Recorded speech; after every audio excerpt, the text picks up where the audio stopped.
Todos, bueno, espero que estén muy bien. Bienvenidos a otro episodio más de Arte al Descubierto por España. Estamos en la temporada 2.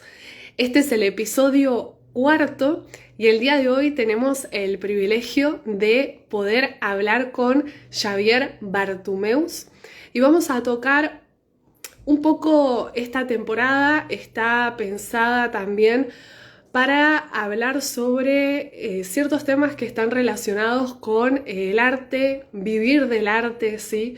Y ciertas ideas, ¿no? que existen. Y el día de hoy con Xavier vamos a tocar ciertos temas que creo que a todos los artistas en algún punto le ha sucedido o han tenido esas dudas. Así que vamos a esperar un momentito. Hola Lili, ¿cómo estás? Alberto, muchas gracias por conectarse. Bueno, Bart, lo que te voy a pedir es que envíes la solicitud para poder sumarte y así poder comenzar con el episodio de hoy. Decirles que Xavier es un artista de Barcelona, también es escultor y la verdad que les recomiendo muchísimo que vayan a ver su obra. Tuve el privilegio de poder conocerlo en persona. Además de un artista, es una persona muy especial y es muy interesante que vean su proceso de trabajo. Se lo súper recomiendo. Vamos a comenzar hoy con el tema de la entrevista, que está relacionado un poco con esas dudas que todos los artistas tienen, y que están relacionadas con cómo vivir de esto, del arte, ¿no? Hola Lili, gracias. El placer es Majo. ¿Cómo andás? Una de las guerreras ahí presente. Vamos a ver si puedo aceptarte, Bart. Bueno, hola de nuevo. Hola de nuevo. ¿Cómo estás? A ver, me escucho.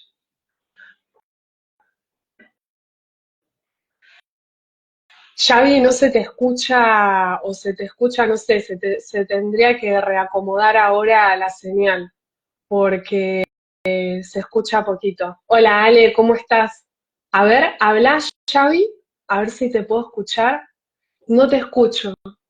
Fíjate que en el medio hay un micrófono.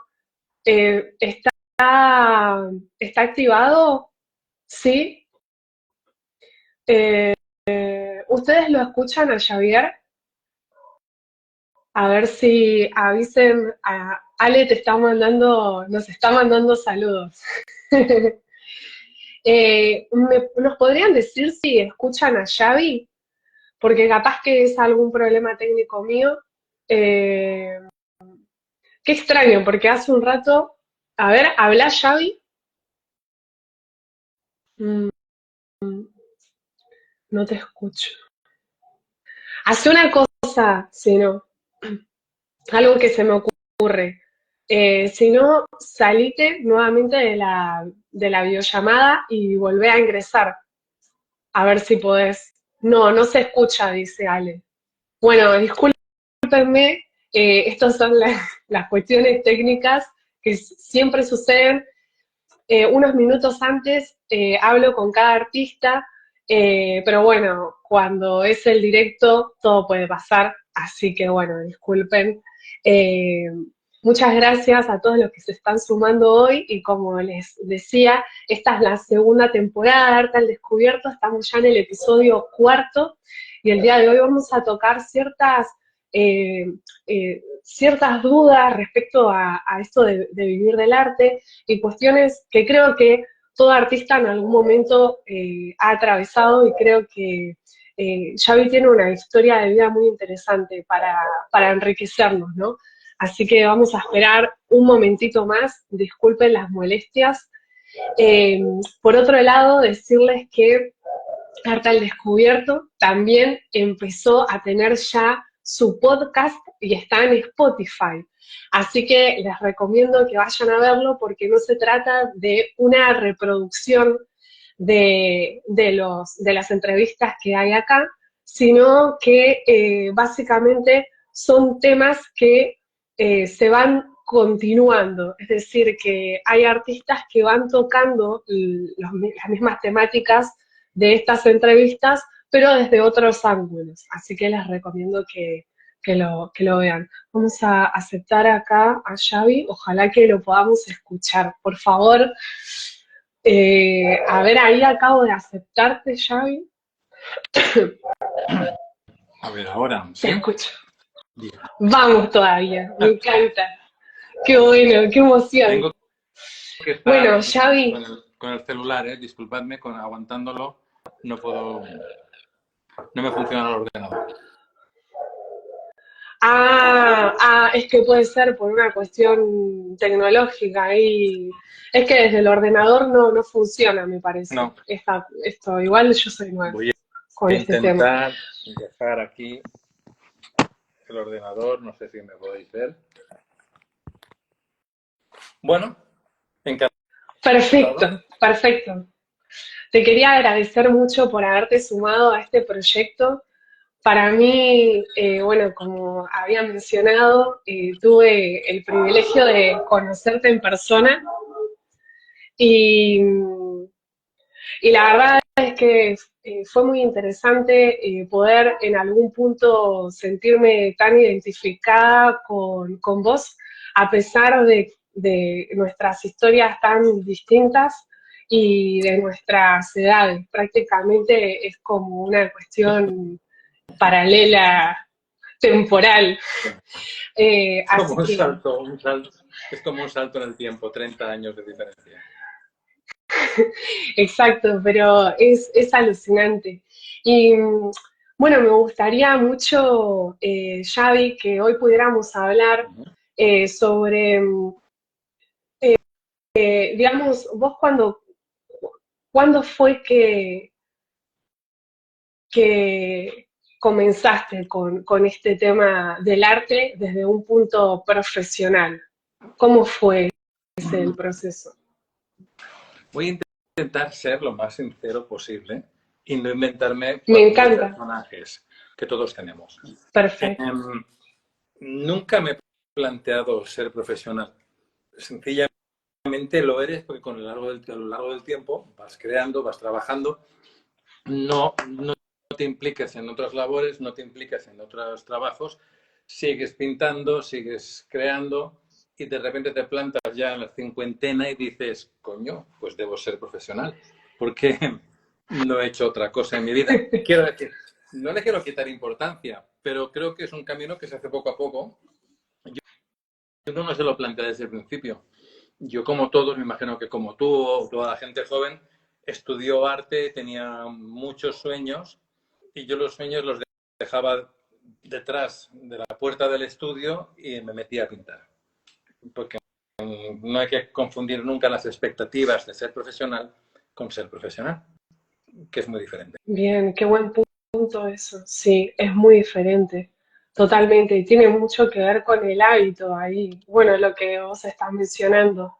Que tengo mi profe de taller que le dice las horas de culo silla. Sí, Culo cierto. silla sería, bueno, las horas, ¿no? Que uno está ahí sentado y ese proceso va decantando de alguna manera. Eh, y en ese camino, ¿hubo etapas, digamos, en las que decidiste abandonar? Mira, en la historia del arte, si tú la lees, el 94, 95 por ciento de artistas, hombres y mujeres que han pintado, han sido gente de familia burguesa. Esta gente puede pintar, gracias a Dios, pueden pintar sin preocuparse en lo más mínimo de la sociedad en que vivimos, en que se necesiten y se requiere el vicio de comer cada día y de tener un sitio donde vivir. Entonces, claro que me planteé mil veces, con lo que tú me has comentado, dejarlo. Decir, porque Sí. más o menos las crisis Y, vienen. Dime, dime. no, justo te iba a preguntar, es que me leíste la mente, justo te iba a preguntar esto del tema de la crisis. cómo, cómo uno la transita y lo va resolviendo, digamos. Mm, la crisis puede venir de muchas maneras. Es porque una de ellas es la inseguridad. Es decir, ¿vale la pena lo que estoy pintando? ¿Vale la pena mostrarlo? Luego viene la otra, la de la competición con uno mismo. ¿Realmente soy bueno? ¿Lo estoy haciendo bien? ¿Me estoy autoengañando? Y entonces te exiges cosas sobre nada. Porque es decir, te autoexiges a ti mismo para ser mejor que el anterior cuadro, cuando el anterior cuadro tampoco sabes si es bueno. Y, y eso genera una crisis en lo que es el comportamiento, las características, la personalidad. Luego viene la crisis real. No tengo un duro, no tengo un euro para seguir pintando. Soy Sí, estudiante y tengo que trabajar. Ahí viene la parte que comentaba de los artistas que han podido pasar a la historia. Seguramente muchos tuvieron que dejar de pintar y eran más buenos que de los muchos que conocemos. Y, es verdad. y la realidad se impone y se impone un gusto mediocre, comercial, el que vender. Y no tenemos más remedio bueno, que trabajar a veces de otras cosas. Yo claro que tuve crisis y dejé de pintar. Dejé de pintar una de las veces porque pensaba que no valía la pena seguir pintando. Otra porque no tenía idea que pintar. La otra porque me convencí que yo era francamente muy malo pintando. Otra porque necesitaba dinero, urgentemente. Todo sí, pero Claro, al final, pero vuelves siempre. Es como decir, es como pedalear. Es decir, siempre está el pedal izquierdo, pero luego viene el derecho que te empuja para adelante. Y entonces, bueno, vas enfrentándote en la vida, vas viendo que el sistema actual no ayuda demasiado, sobre todo si eres pintor, si eres artista conceptual, si eres artista que está un poquito más a favor del sistema, puedes estar más recogido, más encumbrado, más protegido por los teóricos. Pero cuando eres artista pintor, no. Ahí se combina el gusto, se combina de la gente que te compra con tu manera de pintar y vienen las crisis. Yo estuve años sin pintar, pero seguía pintando, digámoslo así. Claro, en cierto punto esos años sin pintar tienen que ver, ¿no? En realidad eh, es todo lo que vas recibiendo y todas las experiencias que vas teniendo. ¿A eso te referís? Que estuviste años sin pintar, pero pintando. Uh -huh. Claro, es decir, Bien, yo... eh, se entendió perfectamente. Sí, exactamente. ¿Y a qué te referís con los artistas que están más cerca del sistema? ¿Qué sería eso para vos? Wow. Esto, un artista dentro del sistema es el artista que está protegido por la élite cultural del momento, sea cual sea. Quiero decir, puede ser un paisajista en el siglo XIX, un retratista de familias pudientes del siglo XX, puede ser un artista intelectual que yo qué sé, que pone medios vasos de agua y medios vasos de vino y los expone tal así como están. Que también estará protegido, yo qué sé, como la Marina Abramovich, protegida por un sistema. Me alegro mucho por ella, ¿no? Pero no difiere mucho a mi manera de entender el arte. Que cada sistema, no solo político, sino político, cultural, el entorno, genera unos personajes que reafirman ese sistema. Un sistema Claro, liberal, abierto, intelectual, necesita pues un artista conceptual, con un mensaje pseudopolítico. Si es más una sociedad burguesa, pues necesita más un pintor de la corte. No sé si me entiendes. Si eres afortunado sí, totalmente. y resulta que estás ahí, cojonudo. Y si no, pues a seguir pintando. Sí, también siento que esto yo lo había hablado con otros artistas. Mm. Creo que está surgiendo algo que le puse el nombre, no sé si será así, pero es como una especie de nueva contracorriente. Mm. La nueva contracorriente un poco lo que está haciendo es resistir frente a estas, no sé si todo el arte conceptual vacío de contenido, no lo sé realmente. Pero sí que es verdad que hay como una cuestión a nivel cultural que está aplanando eh, a la sociedad, a nivel cultural me refiero, ¿no? Y creo que todo esto de retomar los oficios, la pintura, la cuestión del dibujo, la escultura, etcétera, frente a, no sé, lo que es la inteligencia artificial, frente a esta cuestión más de lo conceptual, etcétera, creo que está generando un poco esa resistencia para que eso no se deje de lado. Me parece a mí, no sé vos qué pensás. Mira, el arte conceptual no es malo ni bueno, es un síntoma de una sociedad. Es decir, el arte conceptual se genera desde Beuys a, bueno, como hemos dicho, a Wei Wei y mucha gente, que para mí es interesantísimo, es antropología artística, es, bueno, es sociología, es filosofía, pero no es arte tal y yo como lo entiendo. Quiero decir, también el arte para mí subyace en la disciplina, subyace en lo que ahora está muy denostado, que es la artesanía, el saber hacerlo, el saber Mm, dibujar, el entender la alquimia de los colores, el entender el dibujo, las proporciones, la armonía, el tema. Y puede que el problema está que para mí el arte conceptual se ha convertido en el estandarte del tema. Solo el tema es lo importante, lo que quiero decir. Y como si sí, lo que yo quiero decir elitísticamente es más importante que lo que quieres decir tú. Es como si la mierda de artista, creo que era de... Ay, nunca me acuerdo del autor.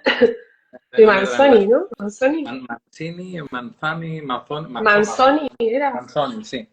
Que estaba, a sí, mí me divertía mucho, ¿eh? Pero esa mierda, ¿por qué es más importante que la mía?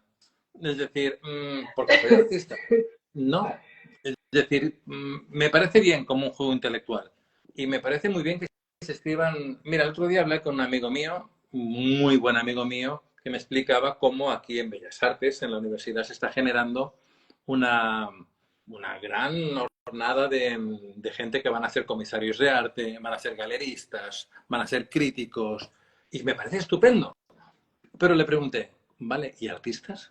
Es que es una escuela de arte. Es decir, es bastante claro, curioso. Y eso sí. no. Y, y creo que es el gran fallo. Cuando hay un exceso de intelectualidad, no puedes pintar. Y es como cuando hay un exceso de intelectualidad, no puedes creer en Dios, pues pasa igual. Tienes que dar un margen a ese milagro. La pintura lo da. Mm, yo no me sé expresar de otra manera que no sea pintando, aunque sea mal pintando, pero no lo voy a cambiar por 4 pensamientos míos marcianos y los voy a escribir en un papel amarillo, los voy a pegar con una chincheta en la pared. Yo no puedo hacerlo porque yo no me siento a gusto haciendo eso. Con eso no ataco el arte conceptual, ¿eh? Sencillamente creo que No, somos no. dos partidos diferentes. Ellos juegan a fútbol y yo juego a básquet. Ya está, nada más. Claro, sí, sí, totalmente. No, pero me parece interesante que se pueda tocar este tema porque pareciera como que no se puede hablar. O también a veces pareciera que uno como no sabe, no puede opinar Mm, o mm, tener una visión respecto a eso, que es un poco lo que me pasa cuando entro a los museos, ¿no? Acá Pablo mm. Ruiz pregunta en qué género de la pintura te Tengo identificás. que Bueno, no poner las sé, gafas para poder preguntan los dos. leerlo. Soy figurativo. Soy figurativo. No entiendo yo no entiendo mi expresión artística sin la figuración. Y utilizo las figuras humanas o las figuras no solo humanas, sino reconocibles para explicar mi mundo, que no es más que mi mundo. No hay que ser bastante humilde en eso. Mi mundo no es mejor que cualquier mundo, es el mío, mi prisma. Pero soy figurativo, es decir, y creo que siempre he sido figurativo. A veces eso da miedo porque la nueva figuración puede rozar lo aburrido, pero intentamos que no sea así. Bueno, creo que hay como mucha variable. Pregunta acá si es figurativo realista. No, Yo no sé mucho, si uno es eso de la figuración realista, no No sé. realista, expresiva, me parece que es una figuración contemporánea. Es que yo creo que ser... dijo Picasso cuando pintó a Gertrude Stein, creo que se llamaba, nunca me acuerdo bien de los nombres, dijo, no me parezco, y él dijo, no te preocupes, ya te parecerás. Es decir, porque al final lo que fue famoso es el cuadro, no ella. Y Goya era un mal retratista. Exacto. Quiero decir, que no creo que haya pintura realista. Yo creo que es un error. Yo creo la pintura que se obsesiona con copiar la realidad, coño, haz una foto. No, no es más necesario. No, yo creo que decía Santo Tomás de Aquino que era cabeza, corazón y mano. Tiene que pasar por esos tres filtros para poder pintar. Si solo es un mero objetivo que es la copia, bueno, pues te agencias un blister de diazepam y con tranquilidad vas pintando un cuadro y te saldrá figurativo y realista en 3 meses, sin problema. Es decir, pero no, Claro, exactamente. realismo. Ojo, hay grandes maestros del realismo, claro que sí. Está Antonio López, que para mí es Dios, pero para Antonio López mismo demuestra que la pintura puede ir mucho más allá de lo real. Eso es lo importante. Entiendo. Sí, sí, sí, totalmente. Y retomando un poco esto que habíamos estado hablando anteriormente sobre todas estas facetas que vos tuviste, estas crisis. eh, Tendrás que repetir porque se me fue Fuiste, en el tema. no, mientras estuvimos hablando sobre esto de las crisis que tuviste, Ujú. estas sí, crisis existenciales, dudas, etcétera, eh, realizaste entonces, digamos, fuiste trabajando también de otras cosas, pero siempre a la par estuviste pintando. No siempre, no siempre. Es decir, yo recuerdo de dejarlo totalmente durante un año, año y medio, y lo que me sorprendió fue que al volver pintaba mejor. Es decir, después de volver de no Wow. haber cogido un pincel bueno, puede que el primer cuadro no, tampoco me voy a hacer el héroe, el No, primer cuadro fue una no, ruina, pero pero, buenísimo. pero había madurado, porque claro, mentalmente tú vas pintando cada día. Mentalmente tú vas por la calle y piensas, coño, esta luz como tamiza por aquí, qué interesante. O ves una figura y dices, mira cómo le brilla el triángulo de la mejilla. Y tú, esas cosas se van quedando aquí. Y vas viendo exposiciones, y vas viendo a Lucian Freud, en mi caso, o vas viendo a otros pintores. Y se te van quedando en la retina, en la memoria y en el cerebro, y los vas adquiriendo a tu manera de pintar. Y de repente vuelves, crees que vas a pintar tal y cual como lo dejaste en 1998, y resulta que no. Es que yo soy muy viejo. Pero quiero decir, en ese caso, pues no. No pintas igual. Y es curioso, te sorprende, porque tú has crecido y tu pintura ha crecido. Y eso es así. Es, no hay Y ninguna magia, es real. es interesante verlo. No, pero es interesante también verlo, porque a veces muchos hablan del tema este del bloqueo creativo y me parece que no existen los bloqueos como tal. Es como vos decís, estaba pintando aunque no pintaba, Exacto, es exacto. lo mismo. Me parece súper interesante. Y también, no sé si ustedes conocen un poco la historia de Bart, pero Xavi, bueno, ya le digo Bart, perdón. Xavi también tuvo una beca para poder perfeccionar su trabajo en Nueva York y quería saber cómo fue esa experiencia para vos, cuántos años tenías, cómo lo viviste. Bueno, Me parece interesante también tocarlo. yo creo que esta época creo que están hace tanto tiempo que era en blanco y negro casi. Pero yo recuerdo la sorpresa de la beca. Sí que la recuerdo con mucho cariño. Luego un gran compañero mío, Dani Verdad, la consiguió al año siguiente. Somos muy amigos, somos otros pintores. Y recuerdo que sí, que con esa beca me fui a Nueva York a seguir pintando. Si la pregunta es, ¿me sirvió de algo ir a Nueva York? Sí, En el terreno de enfrentarme a la sociedad tan diferente a la mía, a la catalana o a la española, sí, es muy diferente. Que tuve grandes experiencias y hice grandes amistades también. Cambió mi modo de pintar. A lo mejor con esto decepciona un poco, no, pero no cambió mi modo de pintar. Creo que aunque estuviera en un búnker pintando en la Unión Soviética antigua, pintaría igual. O en Islandia, en un iglú, yo que sé, a 7 bajo cero, pintaría igual. Porque el modo de pintar viene de dentro a fuera, no de fuera a dentro. Estoy convencido. Creo que Lovecraft no salió en su vida de su casa. Es decir, no hacía falta. ¿Qué te ayuda? Claro, está el Metropolitan, está el Montmartre, hay un montón de gente, ves otro tipo de Claro. personajes y claro, es interesantísimo. Pero a veces el exceso de información hace que tus cuadros sean un batiburrillo, un cajón desastre, no sé si la palabra, un quilombo, Sí, ¿verdad? ¿Decís? sí, sí. No sé si lo he utilizado bien aquí, pero tenía ganas de decir la palabra quilombo. Es decir, se entremezclan demasiadas ideas y eso es un carajo, es lo peor que puede pasar. Y sí que es verdad que cuando volví de Nueva York tenía muchas experiencias. Yo tenía 25 años, es decir, hace 33 años de eso. Joder. Y claro, cambia. De repente quería poner demasiadas cosas. Es como querer hacer en una página el Quijote. Digo, no, en una página lo meto todo. Todo lo que he aprendido, Claro. todo lo que he visto desde los grafitis, desde Basquiat a Warhol a Rembrandt, todo ahí metido. ¿Y qué pasa cuando se pasa todo esto? Pues que no sale una mierda. Y ahí empieza una primera crisis. Justamente por pretender ser moderno. Claro. Por Mira, pretender. surgió ahí. Claro, como seguramente tu viaje a España te genera más de una. Bueno, ahora justo se conectó Marta Fábregas, que fue otra artista que tuve así muchísimo contacto durante mi viaje a España y a Barcelona puntualmente. Y ella me dijo, me acuerdo, pero patente, estábamos en una mesa comiendo y le dije, vine acá a buscar respuestas. ¿Y qué me dijo ella?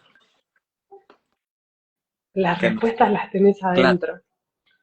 claro, Eh, claro.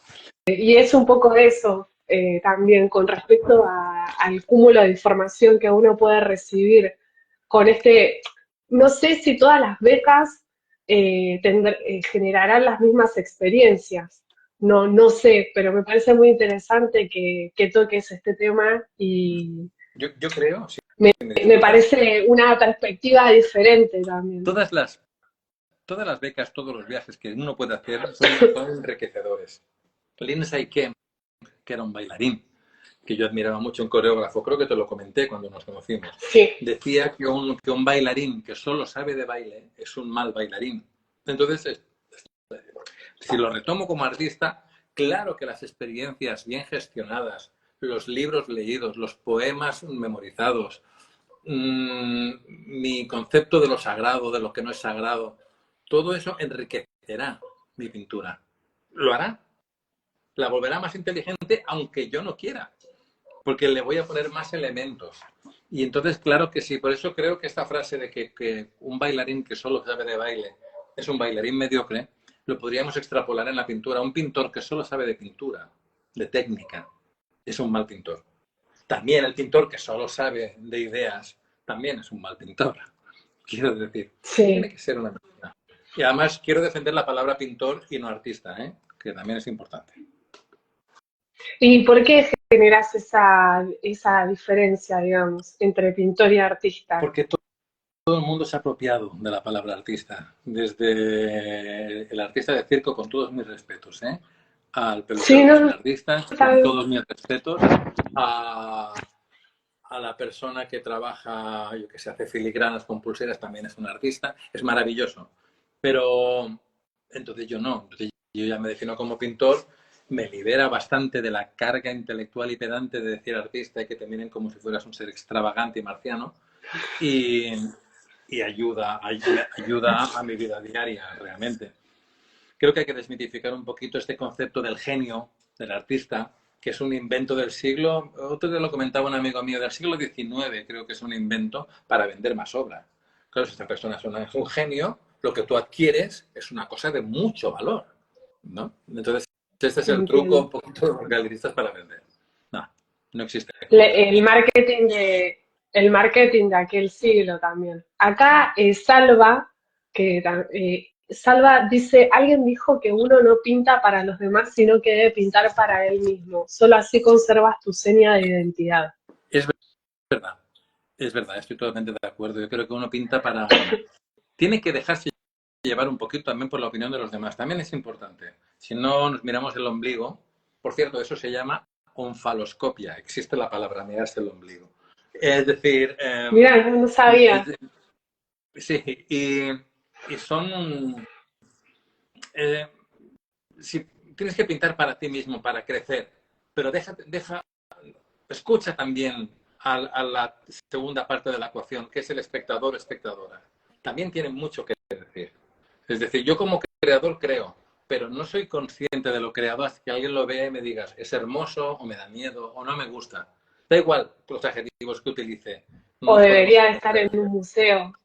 Claro, podría estar en un museo. Esto ayuda mucho cuando lo oyes. Pero creo que un pintor debe pintar para sí mismo, pero con la capacidad crítica de escuchar a los demás para saber cambiar. Porque a veces vienen estas figuras que se enquistan, que todos hemos conocido y que todos hemos tenido miedo a ser uno de ellos, de ser ese pintor mediocre que decimos, no, no, soy muy bueno, pero es que no me entienden. No, tío, si no te entienden, seguramente no eres muy bueno. Seguramente eres malo, bastante malo. Es decir, tenemos que hacer nuestra lectura comprensible. Es como un escritor que no sabe escribir. Mm, no es que no te entiendan, es que no sabes escribir. No sé, ¿me entiendes? Sí, Es una conjugación sí, complicada. sí, totalmente. Mm. Sí, A veces tienes o razón, a veces no. también pasa que también esa cuestión egocéntrica a veces hace que el artista también se encierre mucho en sí mismo. Claro. Y era un poco también lo que hablamos en aquel momento cuando nos vimos, de que acá puntualmente en Argentina, y yo creo que en Latinoamérica también, nosotros por una cuestión de necesidad tendemos a generar uniones entre los artistas para poder avanzar porque solos se hace muy complejo. Pero a mí me sorprendió puntualmente que en España, eh, digamos que el individualismo estuviera tan presente. Eso me llamó mucho la atención, o sea, que dentro del mismo territorio no se conocen. Eso es increíble. Digo, ¿cómo Sí, puedo porque yo conocer, es verdad. saber de vos que estás al otro lado del charco Sí. y, Es más fácil que me y conozcan en le Argentina. pregunta, Perdona, es más fácil que me conozcan en Argentina que me conozcan en Madrid. Es más fácil. Es, yo creo que tiene que ver también con un sistema político un poco extraño, porque España es plurinacional y muy enfadada unos con otros, y esto es endogámico, y digo endogámico, es ancestral, esto no viene de ahora, esto es de... Y eso hace que realmente somos muy... parcelamos mucho. Artistas catalanes, artistas castellanos, artistas andaluces, artistas gallegos, artistas vascos. Yo creo que los podría distinguir por estilo con el dedo, es decir, sin conocerlos. Mm, mira, pero también tiene una riqueza esto. Sí que luego, y luego vienen los gustos. Los gustos de Andalucía no son los gustos de Cataluña. Y los gustos de Cataluña no son los gustos de Madrid. Eh, España es un montón de naciones en una y eso, eso se hace es culturalmente verdad. muy enriquecedor, pero complicado. Tú lo has vivido. Sí, sí, sí, totalmente. Y de hecho, en el viaje es como que se veía bastante fuerte ese tema. Yo decía, ¿cómo puede ser que estoy hablando con alguien de Colombia y esa persona decirme, bueno, cuando vengas las puertas están abiertas y hacemos algo juntos, esto, lo otro? y ahí era, bueno, otra manera de encarar, ¿no? Que me parece también interesante, porque creo que la cuestión colectiva en el arte ayuda también a poder generar cierta empatía con el otro y a escuchar también, me parece. Yo No sé, creo, capaz que estoy equivocada. no, pero tú sabes, si me permites, que imagínate un grupo muy importante, los impresionistas, ¿no? Ese grupo Sí, cohesionado de los impresionistas de finales del siglo XIX y principios del XX. Pero eso es una mentira. No se podían ver entre ellos, no se llevaban bien y ni se conocían. Quiero, luego resulta que todos pintaban algo parecido. La nueva figuración inglesa, lo mismo. Mm, quiero decir, los pintores no somos muy corporativistas, no. La verdad es que no. Los pintores no somos muy amigos de los pintores. Yo creo porque es un exceso ya de ego. O sea, callados en una sala ya es demasiado. Es decir, pero sí que es sí. verdad, sí que nos entendemos, ¿eh? Y nos miramos mutuamente y nos reconocemos como tal. Pero yo creo que, al menos en España, también en Estados Unidos lo pude ver, en Alemania también un poquito, somos pequeñas islas cada artista y no nos relacionamos con otros. Es muy difícil compaginar una colectiva. Es decir, va, todos a una, vamos a hacer un trabajo sobre tal. No, se puede, se puede. Hay galeristas que lo consiguen con mucho esfuerzo, pero no, no es fácil. Tampoco sé si es importante. Y no, no, me parece un punto capaz que interesante justo porque estábamos hablando de este tema de escuchar y la cuestión de la cuestión egocéntrica, en fin.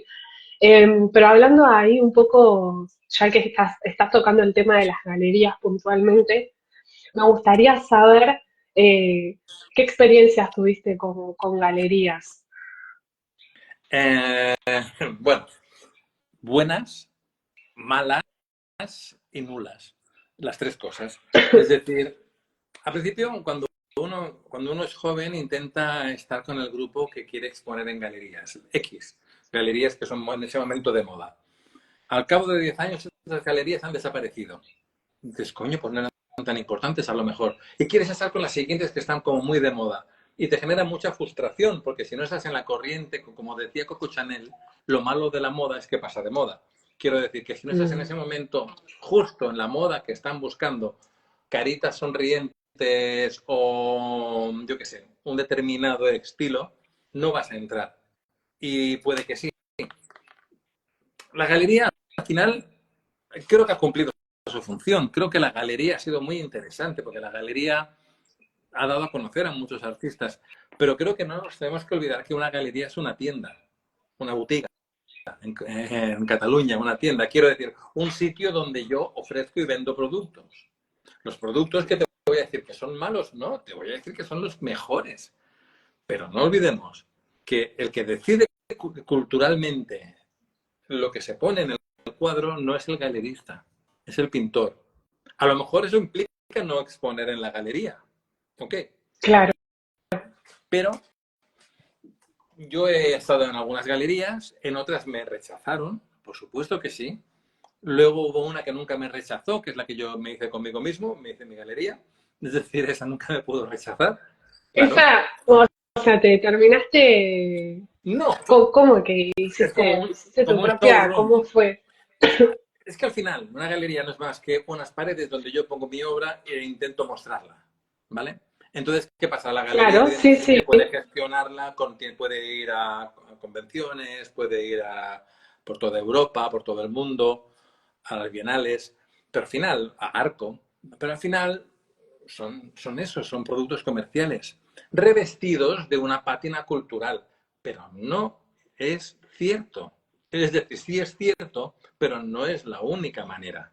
No es la única manera. Y como el ejemplo más básico del mundo, Van Gogh nunca expuso en ningún sitio. Velázquez jamás expuso en una galería. ¿Qué coño era una galería en la época de Velázquez? No existía. Quiero decir, no le quito importancia a las galerías, pero quiero No, decir a la gente joven que no desespere, que no es el único camino. Para nada es el único camino para pintar. Hay 1000 caminos. Ese es uno más que se te ofrece a lo mejor. Y yo estoy en una galería, ¿eh? Pero no tiene nada que ver. Sí, sí, sí. ¿Me crees que las galerías aportan, digamos, estar que el artista, el pintor, pueda estar en contacto con otro nivel que capaz que él por sus propios medios no Claro, podría? sí, claro, la galería puede ofrecerte. También hay un juego especulativo, es decir, Saatchi, el gran mega galerista internacional, cogió a Damien Hirst y lo convirtió él, casi como un juego, en una figura mundial de altísima relevancia. Podrían haberlo hecho. Eso es un poquito ese exceso de poder de la galería. Pero también es verdad que las galerías te pueden Claro. mover. Hay galerías con muchos galeristas, con mucha conciencia, que sí que te dejan evolucionar, que sí que te dejan llevar. Pero no perdamos nunca la brújula. Es decir, repito, la galería no es el único modo, ni de lejos, para vender obra. Porque al final nos referimos a ¿Qué vender obra. otros modos habría? Si pudieras definir otros, ¿cuáles serían? Pues mira, desde la propia boca a boca o oreja a boca, es decir, hay un pintor que yo Sí. conozco que pinta muy bien, y no uno, pero al cabo de los años se va generando siempre que tú demuestres calidad. Desde tus propias exposiciones en tu taller son igual de válidas e igual de buenas que otras, eso sí, con calidad, ofrece una buena obra, no pongas cualquier tontería.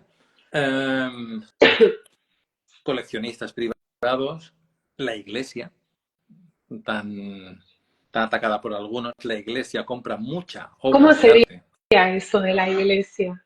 Yo ¿Cómo, pinto, cómo, cómo está, cómo es tu experiencia respecto a maravillosa, eso?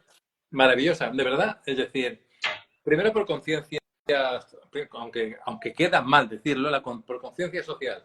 Luego por la propia fe, confianza de las personas religiosas que te encargan algo y te dejan vía libre absoluta. No hay ninguna intromisión creativa.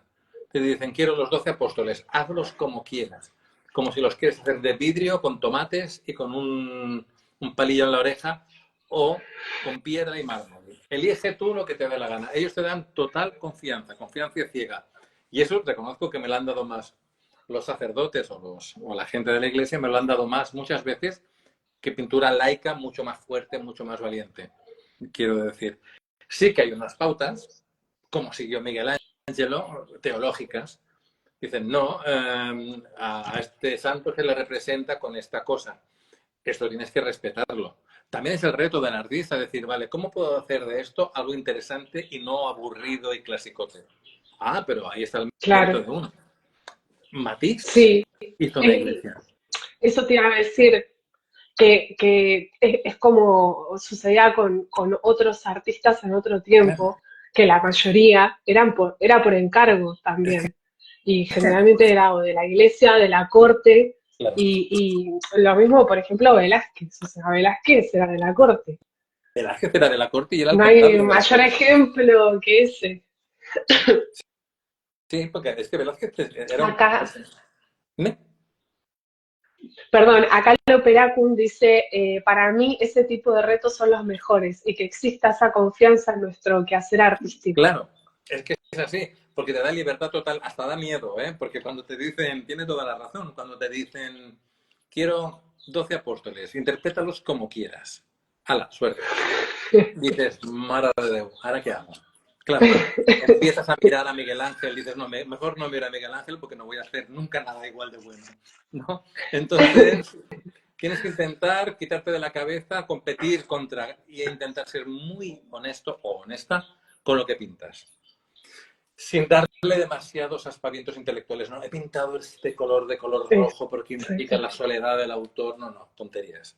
Es una cosa muy importante. exacto. Gaudí era un genio en saber extrapolar su arte a la parte religiosa sin perder ninguna de las dos cosas, ni la parte artística ni la parte mística. Y por eso las figuras de la Sagrada Familia son, que tú me imagino que las viste, son tan, Sí, son tan impresionantes. Por eso me gusta más Gaudí que Subirachs. Subirachs es el que hizo la otra parte de la Sagrada Familia, un gran escultor, pero más preocupado preocupado por el estilo moderno que por el hecho más importante, que es que la gente va a una iglesia a rezar. Y el artista tiene que tenerlo en cuenta. Parece un poquito extraño lo que digo, pero tenemos que tener en cuenta. No, pero sí, pero es súper interesante también, porque esto que estás comentando tiene que ver con otra manera de poder vivir también del arte y con qué responsabilidad también, me parece a mí, uno toma ese tipo de encargos. Me Mm, parece, mm, acá por ejemplo, Salva dice, Velázquez tenía multitud de trabajos, inclusive del conserje es del reino, verdad, es verdad. era un funcionario de casa real con multitud de trabajos. Es verdad, es verdad. Es decir, Sí, Velázquez pintó, creo que pintó muchos motivos religiosos también, pero su trabajo, el que más le gustaba, esto lo leí una vez en una biografía de Velázquez, no sé si será verdad o no, pero en la biografía estaba, lo que le gustaba era ser contable del reino, administrador. Lo disfrutaba más que pintar. A lo mejor por eso pintaba también, mira, porque no le daba importancia, ¿no? Pero eso es un realmente, punto muy interesante. claro, claro, cuando te relajas y no le das importancia a lo que pintas, surge una supraconciencia que te hace pintar mejor, ¿eh? Y eso es así.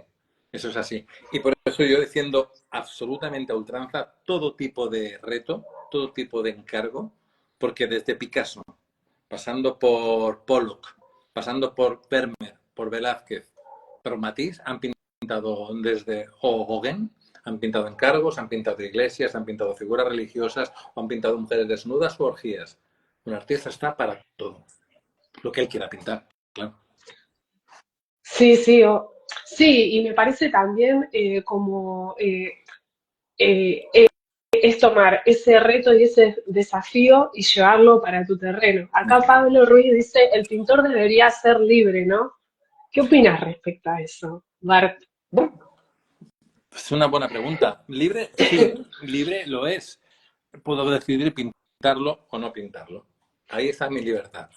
Luego de ahí, la libertad ya se constriñe y se limita en muchas cosas. Es un encargo, ¿qué piden de mí? ¿Qué puedo ofrecer sin traicionar demasiado mi estilo? ¿O cómo puedo acoplar mi estilo enteramente? Sería la idea, ¿no? ¿Cómo puedo convencerlos? Es decir, hay unas pautas. Es decir, la libertad de elegir o no el proyecto es absoluta. Puedo decir no, ¿no? Pero, Claro, pero libre del todo, creo que es una falacia. Creo que es una entelequia, no es real. No somos libres nunca de todo, porque tenemos condicionamientos. Todos, todos, todos. Hasta Goya cambiaba las caras para hacerlos más guapos a los reyes. Eso no significa que fuera un mal pintor. Que va. Ojalá pintara claro, yo la exactamente. mitad de lo que pintaba Goya o la hija de Goya. Mm. Sí, totalmente. Al final, yo también considero esto que vos mencionás respecto a la libertad. Creo que la cárcel se va agrandando Mm. o se achica Claro. dependiendo de, bueno, de por dónde nos vayamos moviendo, me Y, parece a mí. y Y también, hablando de esto, sí, sí, dime, dime. sí, decime, Bart. No, comentame vos. No, es lo que decía, es decir, que también hay que saber los límites de uno. Es decir, esto no sé hacerlo. Esto es muy complicado. Decir, en que te hagan un encargo y decir, no sé hacerlo, te puedo ofrecer esto. No porque sea de una calidad suficiente o no, pero a lo mejor es una cosa, si a mí me piden una pintura abstracta, puedo imitar una pintura abstracta, pero será mejor dirigirle a un amigo mío que pinta abstracción maravillosamente bien. Claro. Hay que también tener humildad y cuesta mucho, pero hay que hacerlo. Pero cuesta. Sí, pero es algo, es una mirada muy interesante. Acá Lope dice, pienso igual, estamos atados a muchas creencias, estereotipos, opiniones de terceros, bloqueos y miedos Ah, propios. sí, lo estoy leyendo. Eh, Ahora me doy cuenta que puedo pero, leerlo. pero van apareciendo, ¿viste? Van apareciendo. Y con respecto a esto, esto que hablábamos de la cárcel, que se va agrandando o achicando, depende de cómo uno se va moviendo. ¿Considerás, eh, la experiencia de crecer, digamos, como pintor, radica enteramente en estar en el taller o también todo este tipo de experiencias que vos tuviste al irte y tener como esa, como se dice acá en Argentina, mezcolanza de cosas, te aportó y te hizo ser quien sos ahora. Wow. Yo creo que a mí me ha hecho ser quien soy todos mis errores y todos mis aciertos. Mis aciertos no los recuerdo, mis errores los recuerdo todos. Es decir, no creo que mis viajes me ayudaron a ver mundo, no a pintar mejor. Me ayudaron a entender que hay mucha gente que pinta maravillosamente bien a lo largo del planeta y que no hay tanta diferencia entre un pintor de Malasia a una pintora de Islandia. No la hay. Es decir, todos tenemos ese impulso creativo, ese elán, de pintar cosas que sean más importantes que nosotros mismos. Es lo que llaman el nomen, lo sagrado. Pero no, no sé qué es lo que me ha hecho. A veces me voy demasiado de las preguntas, luego me cuesta aterrizar y volver. Pero sí que es verdad que creo que los errores son los que me motivan a seguir pintando, no los aciertos. Porque si hago un crucigrama y lo resuelvo, ya se perdió la gracia. Pero si no lo resuelvo al día Está siguiente, aburridísimo. voy a insistir. Y cuando un cuadro, aunque me digan que está muy bien, yo pienso que ese maldito verde me ha quedado fatal, el siguiente cuadro va a ser de color verde seguro, porque voy a tener que solucionar ese color. Y cuando lo consiga, me preocuparé de otra cosa. Un amigo mío le llama errores. A los cuadros le dice error 1, error 2, error 3.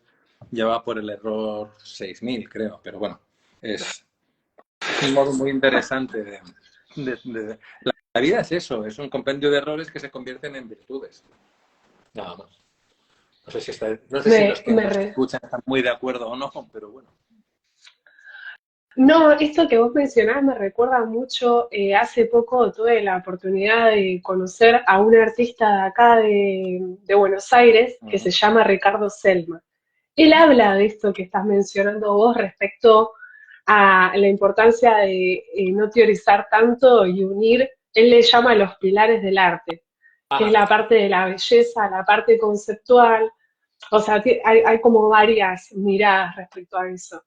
Y una de las cosas que, claro, pero generar una balanza sobre ellas, porque una vez que pones mucho peso en una, ya deja de ser arte. Eso es lo que él mencionaba, ¿no? Creo que sí. A mí me ha influido más en mi pintura, porque no quiero que se me olvide decirlo.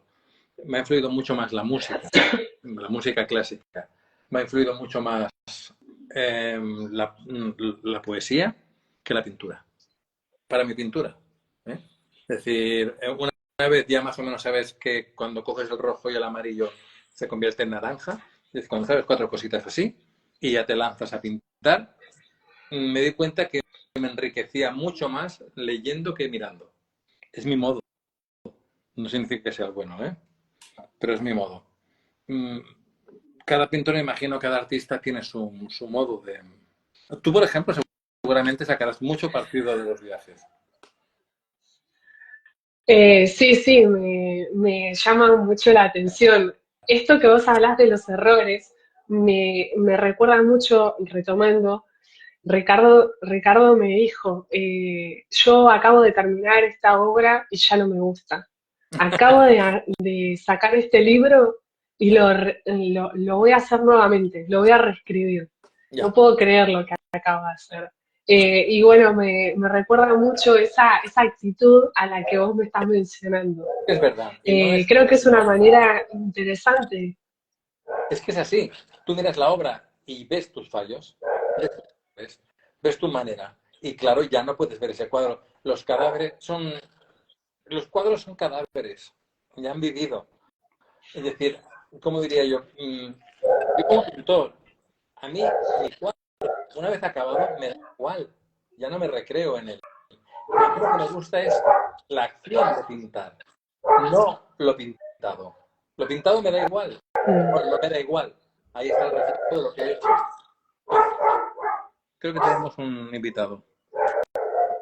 Sí, está intenso. Voy a ver si me No, puedo, no te puedo preocupes. silenciar. Pero sí que es verdad que, ya te digo, bueno, no es más que eso, los cuadros surgen y se mueren. Y al morirse son los siguientes cuadros los que van a sustituir al anterior. Cuando me dicen, ¿no te da pena venderlos? No, ¿cómo me va a dar pena? Me daría pena no pintar más. Pero venderlos me da igual. Claro que los quiero vender todos y no vender o regalar o lo que me dé la gana o hacer con ellos una casa y como si fuera un castillo de naipes. No me interesan. Hay que entender que solo son resultados productos de lo caminado, no de lo que he de caminar.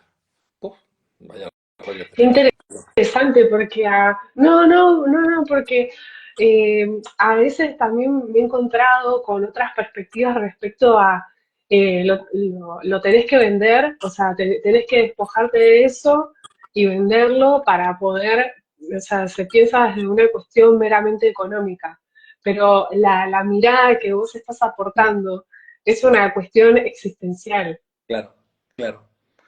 Eso Es que me si no resulta pintas, muy interesante, porque tiene un propósito, ¿entendés? por fin lo has. Sí, es decir, uno pinta por un propósito, claro que pinta por un propósito. Lo que pintamos ya no sé por qué, pero yo hice, tú sabes, la Divina Comedia, un dibujo de 100 metros lineales. ¿Por qué? No lo sé, lo voy a vender jamás. ¿Quién va a adquirir un dibujo de 3 metros de alto por 100 de largo? Nadie. Es decir, pero yo quería trascender, quería pensar, mi vida tiene un propósito. Si me muero, bueno, puedo decir, mira, a lo mejor ahora lo quemáis, pero lo hice. Ese propósito, ese pequeño propósito, que morirme con una sonrisa. Es decir, me decía cuando, creo que te lo comenté, cuando tenía 18 añitos, es decir, una Barcelona muy antigua, había un pintor que había sido discípulo de Isidre Nonell, que era un gran pintor. Era un señor muy mayor, y me decía, no te engañes, Xavi, el único triunfo de un pintor es morir pintando. Y yo pensaba, este viejo lo que pasa es que no ha triunfado, no entiende bien. Claro, yo voy a exponer el Louvre mañana y el Metropolitan dentro de 4 días.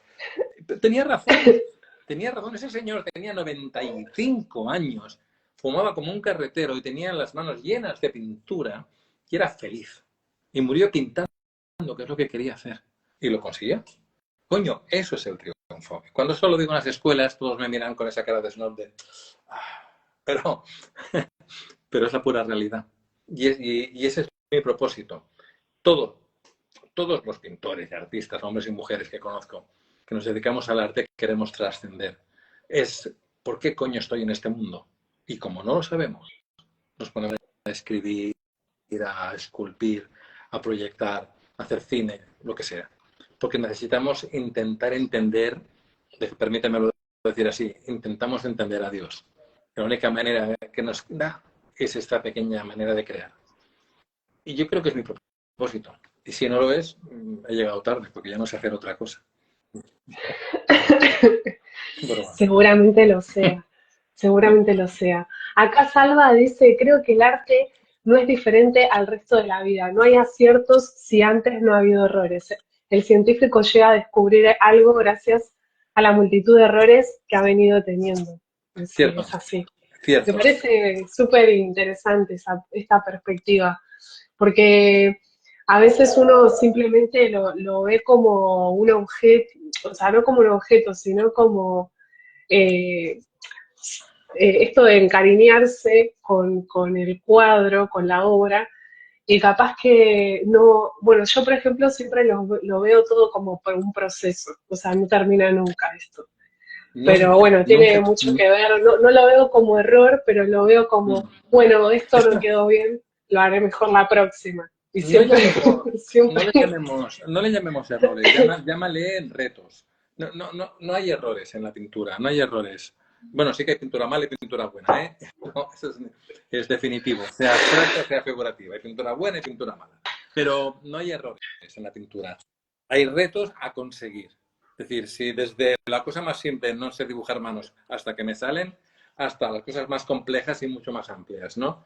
Es decir, la única cosa es que hay que ser honesto con uno mismo y con sus limitaciones. En el momento que lo es, ya se te irán los complejos. Yo cuando no me sale algo de un dibujo, lo calco. ¿Qué problema hay? ¿Qué problema hay? Es decir, si lo que yo quiero es hacer una imagen perfecta, bueno, perfecta para mí, una cosa que todo, no truco, toda artimaña que viene de arte es válida. La escoba a calcar, a proyectar, a hacer una cuadrícula, a poner una foto, todo es válido. Lo único importante es la honestidad y el propósito, como hablabas tú, el propósito por el cual crees que debes hacerlo. No, nunca hay trampa en el arte. Bueno, creo que arte, la tercera acepción en el diccionario significa habilidad para engañar. ¿Con qué? No, no estamos tan lejos. ¿Sabes? O sea, cuando alguien tiene mucho arte, se refiere a eso. Pero Sí, hay que... yo creo que el arte en sí no tiene trampa. El tema es el humano, ¿no? Ahí, bueno, cuando entra el humano y qué mirada le va aportando a esto, ¿no? A lo que es el arte, bueno, la cuestión del mercado, bueno, todo lo que no, estuvimos el mercado. hablando en la entrevista de hoy. Eh, yo quería agradecerte al cierre de la entrevista. Como siempre, esto es algo... Justo ahora se ¿No me ha me ido la voz. escuchás? Discúlpame, ahora sí, dime. Hola. No, que lo que te quería No, decir es que ya estamos llegando vale. a la finalización. Te quería agradecer un montón, Xavi, por haberte sumado. Les quería comentar que también voy a subir un vídeo del estudio, bueno, cuando fui al estudio de Xavi y bueno, algunas cosas que estuvimos charlando. Para mí fue muy importante en mi viaje haberte conocido porque me encontré en algún punto conmigo misma y la verdad que me liberó, nunca me había sentido de esa manera. Y quería, no sé, me siento muy agradecida porque haya sucedido ese momento realmente. Y te agradezco mucho también por tu apertura y tu generosidad porque no me conocías de nada y me abriste las puertas de tu casa. Bueno, tu impulso también me ayudó. Y reconocerme a mí mismo 35 años atrás también me ayudó bastante, ¿sabes? Pero por eso te agradezco, porque creo que de alguna manera te he pasado el relevo, ¿sabes? Generacional. Como ahora ya es cosa tuya, yo ya estoy pintando, ahora te toca a ti. Y, y tú lo harás de aquí a 30 años, seguramente no con este aparato, sino con un holograma o con la mierda que sea tecnológica, y lo harás con otras personas. Porque somos eso, somos la salvaguarda de la cultura. No nos olvidemos, y lo digo muy en serio. Y nuestro deber es pasar el testimonio al siguiente. Claro que siempre habrá reggaetón, pero bueno, habrá otras cosas, gracias a Dios. Es decir, es lo que tenemos que tener en cuenta. Oye, muchísimas gracias por invitarme a esta conversación. Gracias a vos. Y bueno, nos estaremos viendo Claro, pronto el próximo domingo y estén atentos a que tuve al conocer a Xavi. Así que gracias por todo, gracias por haberse sumado, haber participado. Un abrazo muy grande a todos y te mando un abrazo muy grande, Xavi, y nos estamos viendo. claro que sí. Un abrazo a todos. Chao. Chao, Xavi. Chao. Nos vemos. Gracias por todo.